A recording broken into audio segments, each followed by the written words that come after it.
வணக்கம்.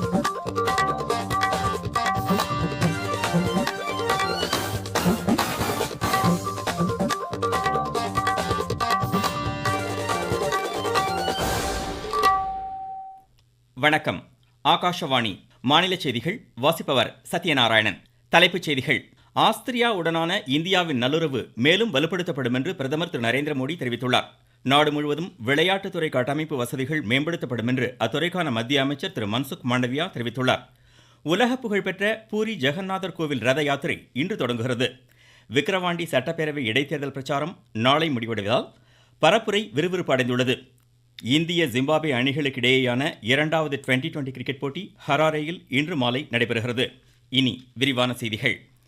பிரதமர் திரு நரேந்திர மோடி ரஷ்யா மற்றும் ஆஸ்திரியா நாடுகளில் நாளை தொடங்கி 3 நாட்கள் அரசுமுறை பயணம் மேற்கொள்கிறார்.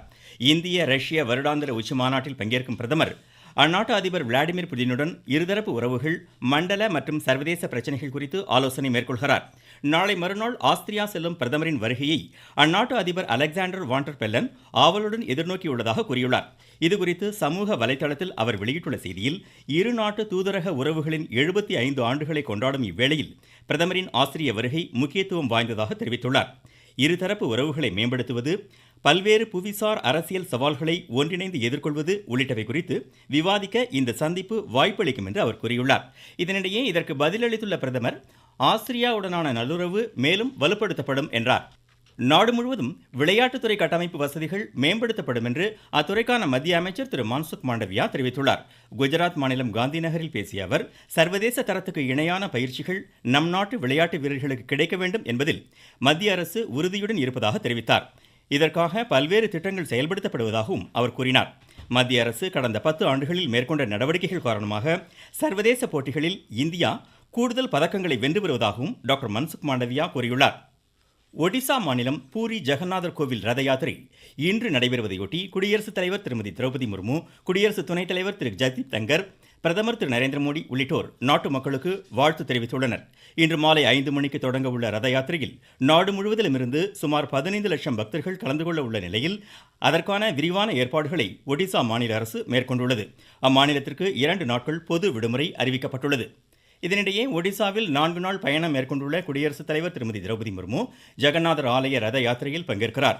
புவனேஸ்வர் பிரம்மா குமாரிகள் தெய்வீக மையத்தை நாளை திறந்து வைக்கும் குடியரசுத் தலைவர் நாளை மறுநாள் தேசிய அறிவியல் கல்வி மற்றும் ஆராய்ச்சி நிறுவனத்தின் 13வது பட்டமளிப்பு விழாவில் பங்கேற்று மாணாக்கருக்கு பட்டங்களை வழங்குகிறார்.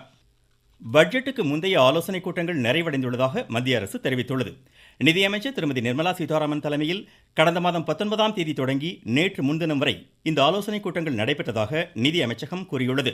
சிறு குறு தொழில், வேளாண் திறன் மேம்பாடு, நிதி சேவைகள், எரிசக்தி உட்பட பல்வேறு துறை நிபுணர்கள் இந்த ஆலோசனைக் கூட்டத்தில் பங்கேற்றனர்.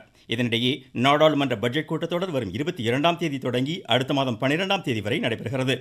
நடப்பாண்டிற்கான மத்திய பட்ஜெட்டை மத்திய நிதியமைச்சர் திருமதி நிர்மலா சீதாராமன் வரும் 23ஆம் தேதி மக்களவையில் தாக்கல் செய்கிறார். நீங்கள் கேட்டுக்கொண்டிருப்பது ஆகாஷவாணியின் மாநில செய்தி அறிக்கை. விக்கிரவாண்டி சட்டப்பேரவை தொகுதி இடைத்தேர்தலுக்கான பிரச்சாரம் நாளை மாலையுடன் முடிவடைவதால் அரசியல் கட்சி தலைவர்கள் தீவிர வாக்கு சேகரிப்பில் முனைப்புடன் ஈடுபட்டுள்ளனர். வரும் புதன்கிழமை நடைபெறும் வாக்குப்பதிவிற்கான அனைத்து ஏற்பாடுகளையும் தேர்தல் ஆணையம் மேற்கொண்டு வருகிறது. பாதுகாப்பு பணியில் மாநில காவல்துறையுடன் 3 கம்பெனி துணை ராணுவ படையினர் ஈடுபடுத்தப்பட்டுள்ளனர். வாக்குகள் வரும் 13ஆம் தேதி எண்ணப்படுகின்றன. ஆன்லைன் சூதாட்ட தற்கொலைகளை தவிர்க்க தமிழக அரசு உரிய நடவடிக்கைகளை மேற்கொள்ள வேண்டும் என்று பாமக தலைவர் டாக்டர் அன்புமணி ராமதாஸ் கேட்டுக்கொண்டுள்ளார். சென்னையில் அவர் இன்று வெளியிட்டுள்ள அறிக்கையில், கோடை விடுமுறைக்கு பின்னர் உச்சநீதிமன்றம் நாளை திறக்கப்பட உள்ள நிலையில் ஆன்லைன் சூதாட்ட தடை தொடர்பான வழக்கை விரைந்து விசாரணைக்கு கொண்டுவர வலியுறுத்தியுள்ளார். திவான் பகதூர் இரட்டைமலை சீனிவாசனின் 166வது பிறந்த நாள் இன்று கொண்டாடப்படுவதையொட்டி சென்னை கிண்டி காந்தி மண்டப வளாகத்தில் உள்ள அன்னாரது திருவுருவச் சிலைக்கு மாநில ஆதிதிராவிடர் நலத்துறை அமைச்சர் திருமதி கயல்விழி செல்வராஜ் உள்ளிட்டோர் மலர் தூவி மரியாதை செலுத்தினார்கள். நாமக்கல்லில் இயங்கி வரும் உணவகங்களில் அரசால் தடை செய்யப்பட்ட உடல் நலத்துக்கு தீங்கு விளைவிக்கும் 30 கிலோ ஆப்பிரிக்க கழுத்தி மீன்களை உணவு பாதுகாப்பு மற்றும் மீன்வளத்துறை அதிகாரிகள் இன்று பறிமுதல் செய்து அழித்தனர். பெரம்பலூர் மாவட்டத்தில் 242 நீர்நிலைகளில் இலவசமாக வண்டல் மண் எடுக்க விரும்பும் விவசாயிகள் www.tnesevai.tn.gov.in என்ற இணையதளத்தில் விண்ணப்பிக்கலாம் என ஆட்சித்தலைவர் திருமதி கற்பகம் தெரிவித்துள்ளார். சிவகங்கை மாவட்டத்தைச் சேர்ந்த படை வீரர்கள் மற்றும் முன்னாள் படை வீரர்களுக்கான சிறப்பு குறைதீர் நாள் கூட்டம் ஆட்சியர் அலுவலக கூட்டரங்கில் வரும் வியாழக்கிழமை நடைபெற உள்ளதாக ஆட்சித்தலைவர் திருமதி ஆஷா அஜித் தெரிவித்துள்ளார். கிருஷ்ணகிரி மாவட்டத்தில் அரசு மற்றும் தனியார் தொழிற்பயிற்சி நிலையங்களில் மாணாக்கர் சேர்க்கை வரும் 15ஆம் தேதி வரை நடைபெறும் என்று ஆட்சித்தலைவர் திருமதி சரையு தெரிவித்துள்ளார். ஆதி திராவிட பழங்குடியினர் அரசு விடுதிகளில் மாணாக்கர் சேர்க்கைக்கு வரும் 12ஆம் தேதிக்குள் விண்ணப்பிக்குமாறும் அவர் கூறியுள்ளார். திருவாரூர் மாவட்ட ஆதி திராவிட நலத்துறை தொடக்கப் பள்ளிகளில் தொகுப்பூதிய அடிப்படையில் நிரப்பப்பட உள்ள இடைநிலை ஆசிரியர் பணியிடங்களுக்கு நாளை மாலை 5 மணிக்குள் விண்ணப்பிக்கலாம் என ஆட்சித்தலைவர் திருமதி சாருஸ்ரீ தெரிவித்துள்ளார். அரியலூர் மாவட்டத்தில் நவரை பருவ நெல் கொள்முதல் செய்வதற்காக சோழமாதேவி, இடங்கண்ணி, தென்கட்சி, பெருமாள் நத்தம் உள்ளிட்ட இடங்களில் செயல்படும் நேரடி நெல் கொள்முதல் நிலையங்களை விவசாயிகள் பயன்படுத்திக் கொள்ளுமாறு ஆட்சித்தலைவர் திருமதி ஆனி மேரி ஸ்வர்ணா தெரிவித்துள்ளார். நெய்வேலி NLC நிறுவனம் சார்பில் 23வது புத்தக கண்காட்சியை கடலூர் மாவட்ட ஆட்சித்தலைவர் திரு அருண் தம்புராஜ் தொடங்கி வைத்தார்.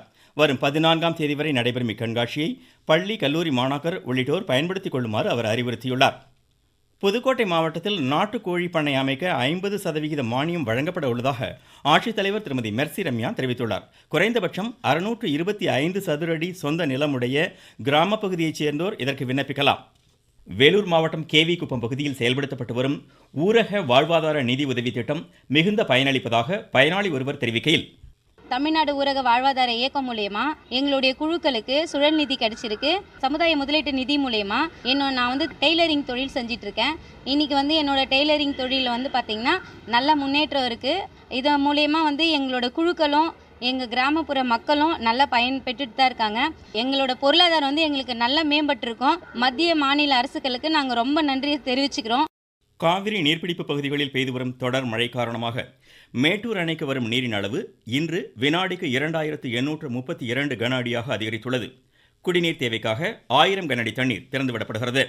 தமிழ்நாட்டில் தென்மேற்கு பருவமழை இன்று காலை வரை 92% கூடுதலாக பெய்துள்ளதாக சென்னை வானிலை ஆய்வு மையம் தெரிவித்துள்ளது. இதனிடையே தமிழகத்தின் ஓரிரு இடங்களில் இன்று லேசானது முதல் மிதமான மழை பெய்யக்கூடும் என்றும் இம்மையம் கூறியுள்ளது. மன்னார் வளைகுடா மற்றும் அதனை ஒட்டியுள்ள தென் தமிழக கடலோர பகுதிகளில் 55 கிலோமீட்டர் வேகம் வரையிலான சூறாவளி காற்று வீசக்கூடும் என்பதால் மீனவர்கள் இன்றும் நாளையும் அப்பகுதிகளுக்கு செல்ல வேண்டாம் என அறிவுறுத்தப்பட்டுள்ளனர். திருவண்ணாமலை அருள்மிகு அருணாச்சலேஸ்வரர் திருக்கோவில் ஆணி பிரம்மோற்சவ விழா இன்று கொடியேற்றத்துடன் தொடங்கியது. இது குறித்து எமது செய்தியாளர். திருவண்ணாமலை அருள்மிகு அருணாச்சலேஸ்வரர் திருக்கோயிலில் ஆணை பிரம்மோற்சவ விழா இன்று கொடியேற்றத்துடன் துவங்கியது. இன்று அதிகாலை ஆலயத்தை நடை திறக்கப்பட்டு அண்ணாமலையார் உண்ணாமலை அம்மனுக்கு சிறப்பு அபிஷேக ஆராதனைகள் நடைபெற்றது. அதனைத் தொடர்ந்து திருக்கோயில் 3ஆம் பிரகாரத்தில் உள்ள தங்கக்குடி மரம் முன்பு உற்சவ மூர்த்திகள் எழுந்துள்ள சிவாச்சாரியர் வேத மந்திரங்கள் முழங்க தங்கக்குடி மரத்தில் ஆணை பிரம்மோற்சவ விழா கொடியேற்றப்பட்டது. இதையடுத்து உற்சவர், விநாயகர், உண்ணாமலை அம்மன் சமேத அருணாச்சலேஸ்வரர், பராசக்தி அம்மன் சாமி திருவிதி உலா பக்தர்களுக்கு அருள்பாலித்தனர். ஆணை பிரம்மோற்சவம் முன்னிட்டு இன்று முதல் வரும் 16ஆம் தேதி வரை 10 நாட்களுக்கு சாமி திருவிதி உலா நடைபெறுகிறது. திருவண்ணாமலை என் ரவிச்சந்திரன். சீர்காழியை அடுத்த திருப்பார்த்தன்பள்ளி ஸ்ரீ செண்பகவள்ளி தாயார் சமேத ஸ்ரீ பார்த்தசாரதி பெருமாள் திருக்கோவில் தெப்போற்சவம் இன்று விமர்சையாக நடைபெற்றது. காஞ்சிபுரம் மாவட்டம் காஞ்சி வழக்கருத்தீஸ்வரர் திருக்கோவில் ஆணி உத்தர திருக்கல்யாண பிரம்மோற்சவ விழா இன்று கொடியேற்றத்துடன் தொடங்கியது. இந்திய ஜிம்பாப்வே அணிகளுக்கிடையேயான 2வது டுவெண்டி கிரிக்கெட் போட்டி ஹராரேயில் இன்று மாலை நடைபெறுகிறது. 5 போட்டிகள் கொண்ட இத்தொடரில் ஜிம்பாப்வே 1-0 என்ற கணக்கில் முன்னிலையில் உள்ளது. 3வது போட்டி 10ஆம் தேதியும், 4வது போட்டி 13ஆம் தேதியும், 5வது இறுதிப் போட்டி வரும் 14ஆம் தேதியும் நடைபெற உள்ளன. இந்திய தென்னாப்பிரிக்க அணிகளுக்கிடையேயான 2வது மகளிர் டுவெண்டி கிரிக்கெட் போட்டி சென்னையில் இன்றிரவு 7 மணிக்கு நடைபெறுகிறது. 3 போட்டிகள் கொண்ட இத்தொடரில் தென்னாப்பிரிக்கா 1-0 என்ற கணக்கில் முன்னிலையில் உள்ளது. 3வது இறுதிப் போட்டி வரும் செவ்வாய்க்கிழமை நடைபெறும். மலேசியாவில் நடைபெற்ற ஆசிய ஸ்குவாஷ் ஆடவர் இரட்டையர் சாம்பியன் பட்டத்தை இந்தியாவின் அபய் சிங், வேலவன் செந்தில்குமார் இணை கைப்பற்றியுள்ளது. இன்று நடைபெற்ற இறுதி ஆட்டத்தில் இந்திய இணை மலேசியாவின் ஆங் சாய் ஹூங், சயாஃபிக் கமால் இணையை 11-4, 11-5 என்ற செட் கணக்கில் வென்றது. கலப்பு இரட்டையர் இறுதி ஆட்டத்தில் அபய் சிங், ஜோஷ்னா சின்னப்பா இணை ஹாங்காங்கின் டாங்சிஸ் விங், டாங்மிங் ஹாங் இணையை எதிர்கொள்கிறது. மீண்டும் தலைப்புச் செய்திகள். ஆஸ்திரியாவுடனான இந்தியாவின் நல்லுறவு மேலும் வலுப்படுத்தப்படும் என்று பிரதமர் திரு நரேந்திர மோடி தெரிவித்துள்ளார். நாடு முழுவதும் விளையாட்டுத்துறை கட்டமைப்பு வசதிகள் மேம்படுத்தப்படும் என்று அத்துறைக்கான மத்திய அமைச்சர் திரு மன்சுக் மாண்டவியா தெரிவித்துள்ளார். உலக புகழ்பெற்ற பூரி ஜெகநாதர் கோவில் ரத யாத்திரை இன்று தொடங்குகிறது. விக்கிரவாண்டி சட்டப்பேரவை இடைத்தேர்தல் பிரச்சாரம் நாளை முடிவடைவதால் பரப்புரை விறுவிறுப்பு அடைந்துள்ளது. இந்திய ஜிம்பாப்வே அணிகளுக்கு இடையிலான 2வது டுவெண்டி கிரிக்கெட் போட்டி ஹராரேயில் இன்று மாலை நடைபெறுகிறது. இத்துடன் இந்த செய்தி அறிக்கை முடிவடைந்தது.